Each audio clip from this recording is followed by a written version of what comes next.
Electric car sales for the Hyundai and Kia group worldwide, well, they didn't do very well last year. Everyone was a bit shocked. However, you can't blame them for lack of models. They've certainly got that covered. I mean, we've now got the Kia EV9, right? We've got a big proper 7-seat electric SUV. Hyundai have just revealed the Ioniq 5N, so a proper performance electric hatch SUV crossover thing. Either way, I love it. And now a vehicle that I think I like even more than the Hyundai Ioniq 5N, which is called the Ioniq 5 XRT. It's like an off-road version of the Ioniq 5, and yeah, it looks pretty damn cool. Hello my friends, welcome to the channel. I'm Sam Evans. You're watching the Electric Viking. Great to see you. The Ioniq 5, most people really like the design. I'm a big fan of the design. I just think it's kind of a practical shape, very practical, very similar in a lot of ways to the Tesla Model Y. But there isn't really an off-road version of the Model Y. That's something that Tesla could do. I think they should. So, Hyundai have revealed the Ioniq 5 refresh recently. It includes several design upgrades. It's got a bigger battery, it's got more range, it's got a rear wiper. Actually, it's got a heap of changes. I don't know why the media haven't really focused on this. It's strange. The Ioniq 5, the new version, the 2024 version, is just miles better than the previous version.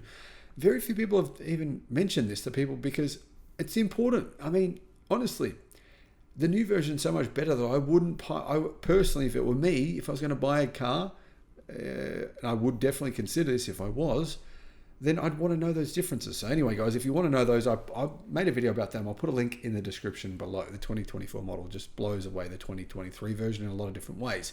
Anyway, Hyundai, they added 7 kilowatt hours of battery to the new Ioniq 5. So the total battery capacity now is 84 kilowatt hours.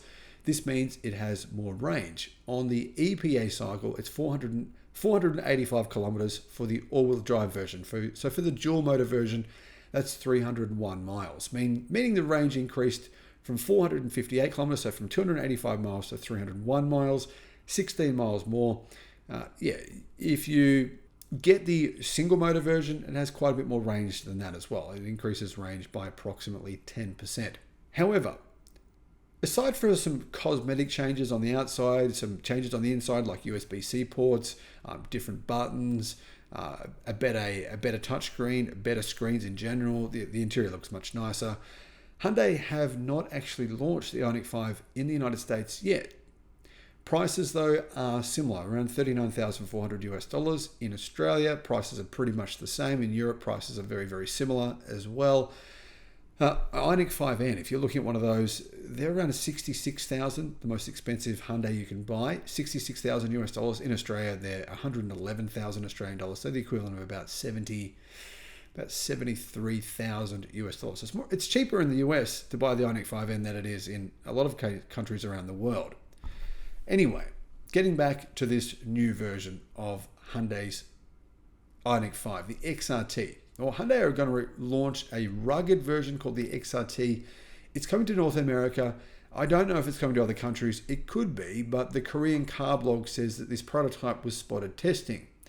It's got a different bumper, new parking sensors, and the front bumper is different than the current upgraded Ioniq 5N. And I'm going to guess that the idea is to reduce departure angle, improve its off-roading ability. It doesn't really have any off-roading ability. It's not really that kind of car. But, a lot of people have stuff like they might have terrible driveways to get up. A driveway with ruts and things in it. A lot of people have that kind of thing in a lot of countries around the world. So this would be a kind of a nice upgrade, I think. The prototype was spotted testing recently, and Hyundai have not confirmed the efficiency or range or the ride height of this vehicle, but we do know it's coming, and it's just an off-road version of the Ioniq 5. Not any major changes. I think it's a little bit like the off-road version of the Mustang Mach-E. Now, these off-road sort of semi-off-road versions, they're not real proper off-road cars, of course, but semi-off-road cars are becoming a bit more popular recently. I mean, Rivian just revealed the new R3X. They're not going to sell these for at least a couple of years, but they revealed the R3 and the R3X, and people are just absolutely loving it. They love the design. They think it looks great. I think the same would go for an off-road version of the Ioniq 5. So guys, what are your thoughts? Would you consider something like this? Would this make you more likely to buy an electric car from Hyundai, having a more, more off-road version? I wouldn't call it off-road. I'd call it more of a gravel version. You know how you have gravel bikes now, right? Gravel road bikes. That's kind of what it's like, right? The Ioniq 5 is like a road bike, and this is the gravel version. Anyway, thanks for watching. Bye-bye.